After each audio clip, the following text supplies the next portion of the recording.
Right, guys, this is the episode 2 of the AI Showstopper series. And just to recap, the AI Showstopper series is essentially where we use ChatGPT or any generative AI to generate scenarios that require us to use our EQ skills to either solve these issues, minimize the potential negative impacts, or just deal with them in the most effective way possible.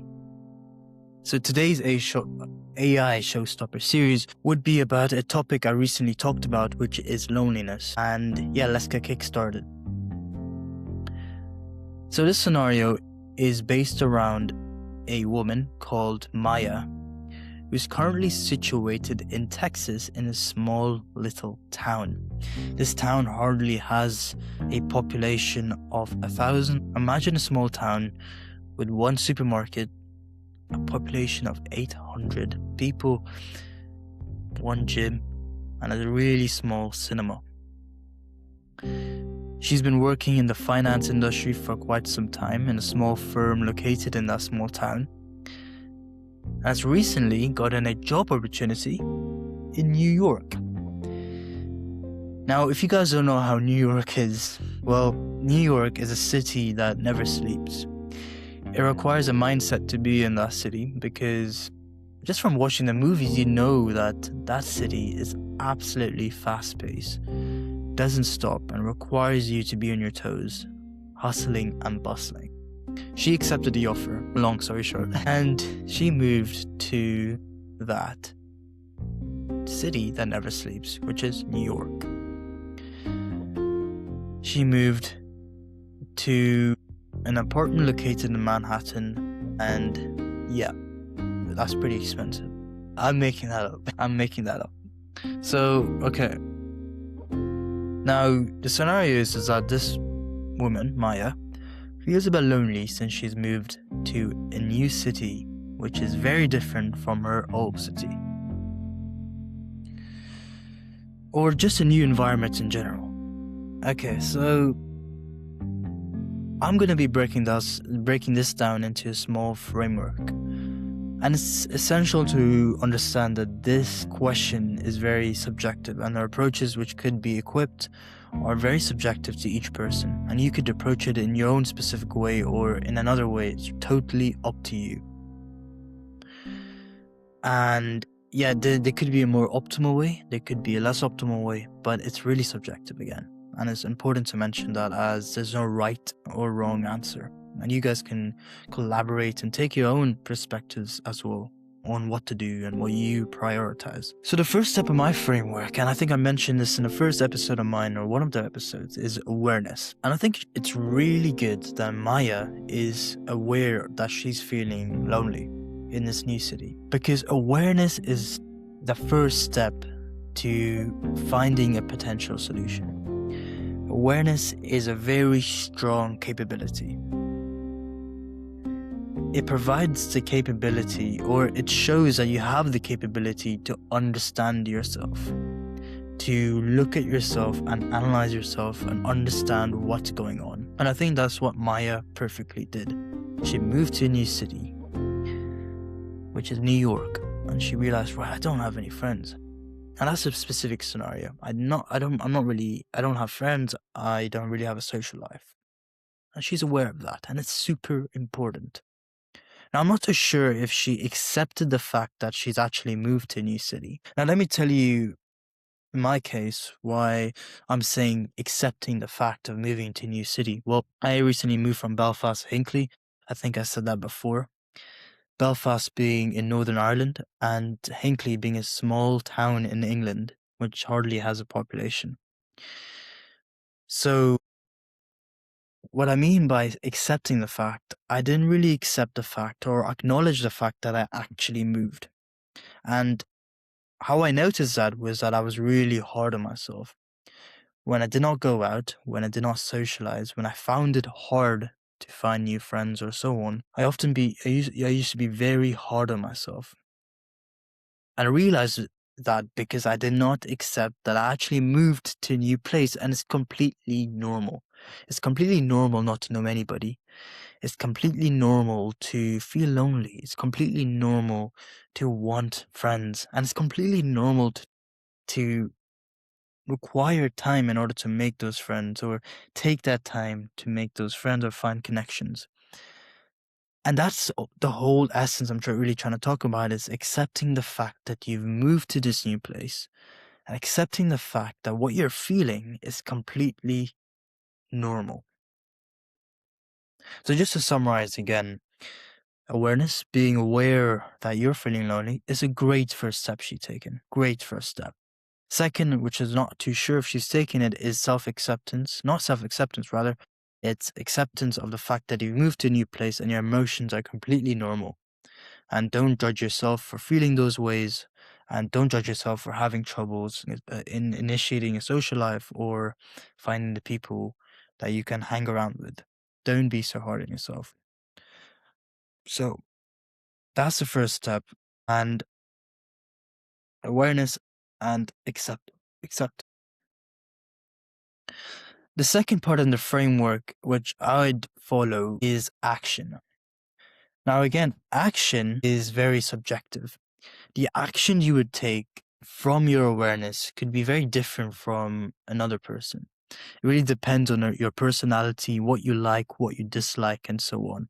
So Maya, if she's a person who enjoys or gets their energy from being alone, she could embrace the loneliness. Now, I saw a comment recently on one of my videos.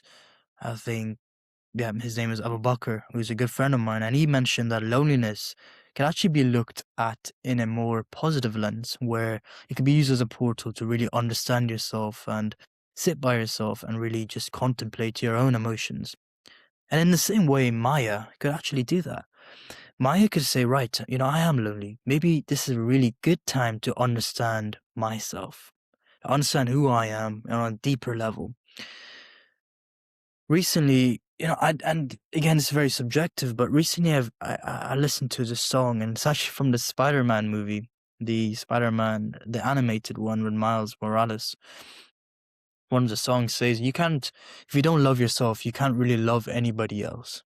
If you don't love yourself, you will not love anybody else. So I'm trying to just frame that again. But yeah, I think it's on the lines of that sentence. And I sort of resonate with that. If you can't appreciate yourself, or you can't respect yourself, or you don't know yourself, how can you get to know anybody else? How can you connect with anybody else? How do you showcase yourself to other people? So you need to really love yourself. And you could, in this way, embrace the loneliness to essentially find that love for yourself, understand what you prioritize, what you want to know, what you want in your life, who you want to surround yourself with. Use this time to understand yourself. And that could be one of the potential actions. And this is action I took, for example, when moving from Belfast to Hinckley. I embraced the loneliness by essentially deciding to say, right, I don't really have a social life, but I'm going to use this time to actually understand myself, create something for myself, be a creator. And this is where I initiated the Mental Game Initiative. And this is where I started to understand that I have other passions which weren't catered to before. My passion for philosophy creeped up. My passion for project and product management creeped up. My passion for EQ development creeped up.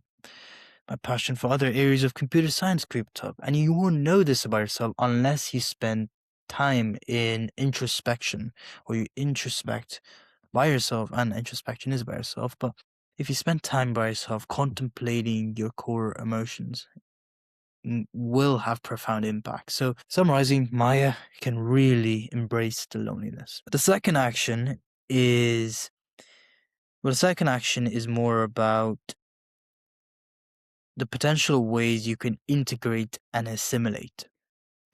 How can Maya could say, right, I am feeling lonely. How can I find or locate friends? How can I locate a group I can hang out with? She can open her app, and I know one app called Meetup. the Meetup app, I think it's called. Essentially, you can find like-minded individuals and hang out with them. On the other hand, you could find an online group, talk to people online via a specific topic, or just hang out.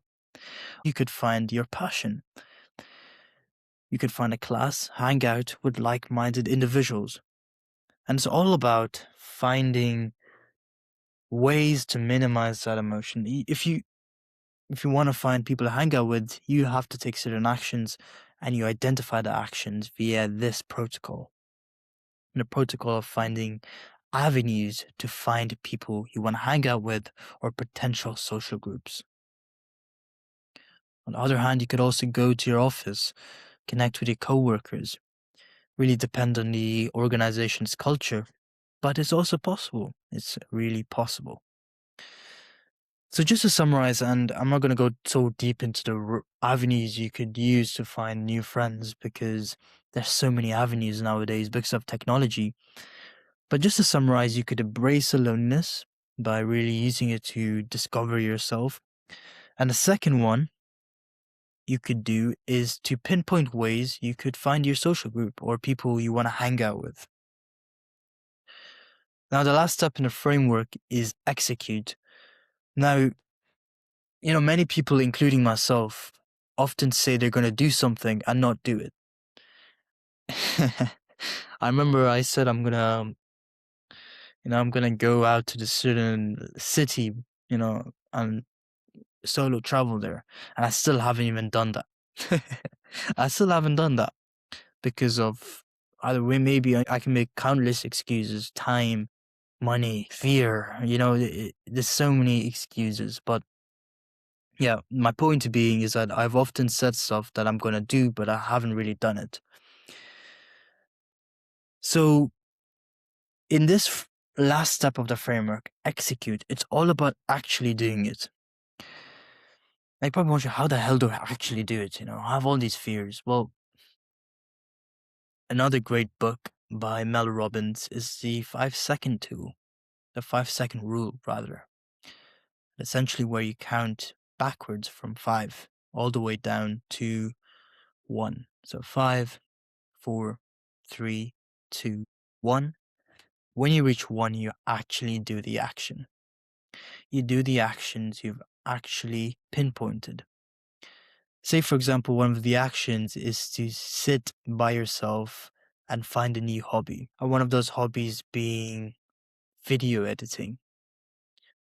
And editing the videos you've recently taken in your local hometown. Or in Maya's case, the videos she's taken in the New York Underground. I don't know if there's an underground. New York tram or train station, I'm not too sure.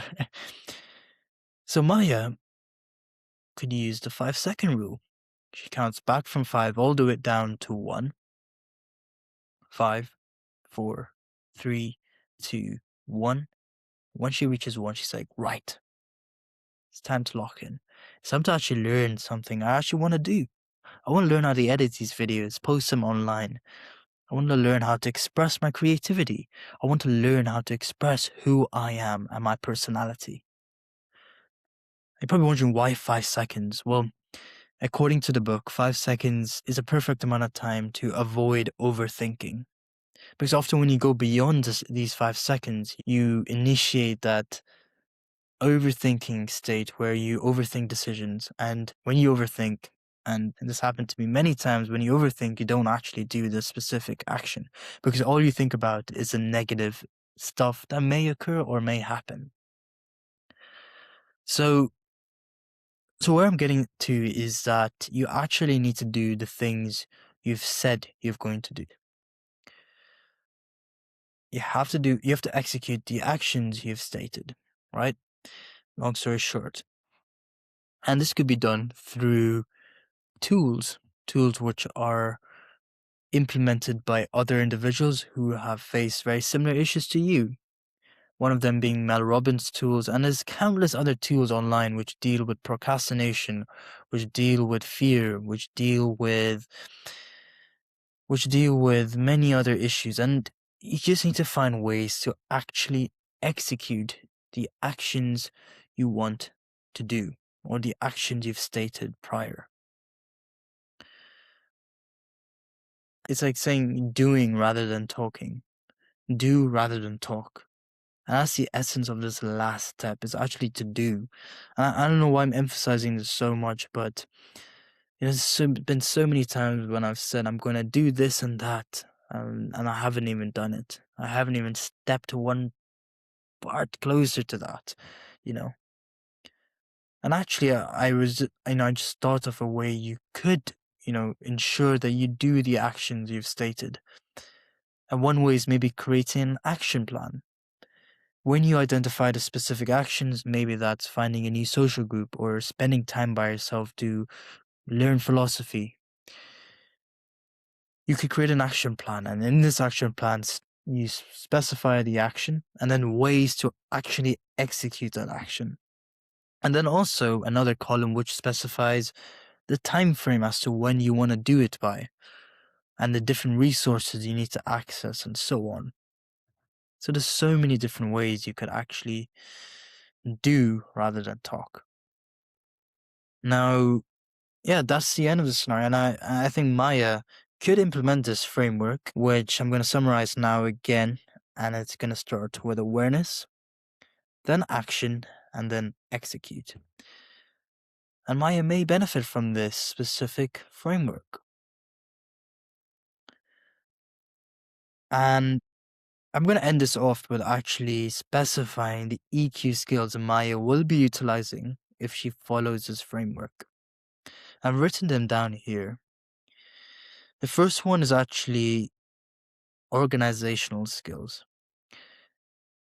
Maya is understanding how to utilize the resources she currently possesses or is available to her. She's understanding how to use her phone to the extent to find new friends. She's understanding how to use the technology she has to develop herself and to initiate introspection. She's utilizing her skills or her personality or her passions to find the people she wants to surround herself with. And yeah, this all requires organizational skills. It requires you to understand how you can organize and prioritize resources or even utilize resources to benefit you in a specific situation. That's one EQ skill. The other EQ skill is it's more communication internally. It requires you to communicate with yourself and understand yourself as to what you want and how you're going to do it. Without communicating with yourself, you will never understand a suitable strategy that you could follow. And often, when you communicate with yourself and you understand yourself, you derive a strategy best suited for yourself. A strategy which is sustainable, has longevity, and can last for a long period of time.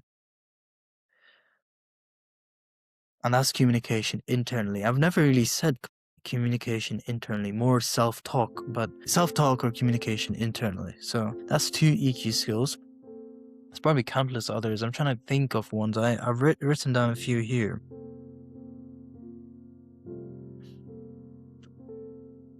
It's also management skills.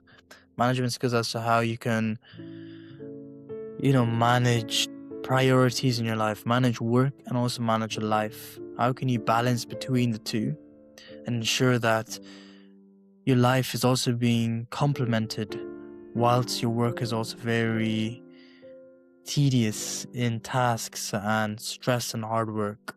And how do you actually cater to your life by ensuring that you find friends, social group, and cater to your needs and wants, essentially? So, yeah, there are a number of different frameworks, EQ skills that can be utilized and can be pinpointed in the specific framework I just mentioned right now. And yeah, I think that's the end of the AI Showstopper series for episode 2. Yeah, I mean, yeah, it's quite an interesting scenario, quite a fun one, to be honest. Not really fun for Maya, but fun for us to answer. And again, I think this is really based upon Aristotle's philosophy, based around, empiricism. Without actually experiencing something, it's really hard to actually understand how you'd approach the specific situation. So if you have an experience moving to a new town or city, you may not really relate to my approach, or you may relate to another approach, or so on. And yet again, it's very subjective, and it's really your approach will be developed according to empiricism and according to the experiences in your life and according to what you deal with on a day-to-day basis. And yeah, there's no right or wrong answers. So if you have any other approaches, on any other ways you may approach the game, enter your comments and enter your ideas and opinions as to how you would approach the game. So yeah, I appreciate you guys joining me today, and I really would appreciate any feedback and any engagement, and I really appreciate it. See you guys, and yeah, have a great day and week, and see you later. Bye bye.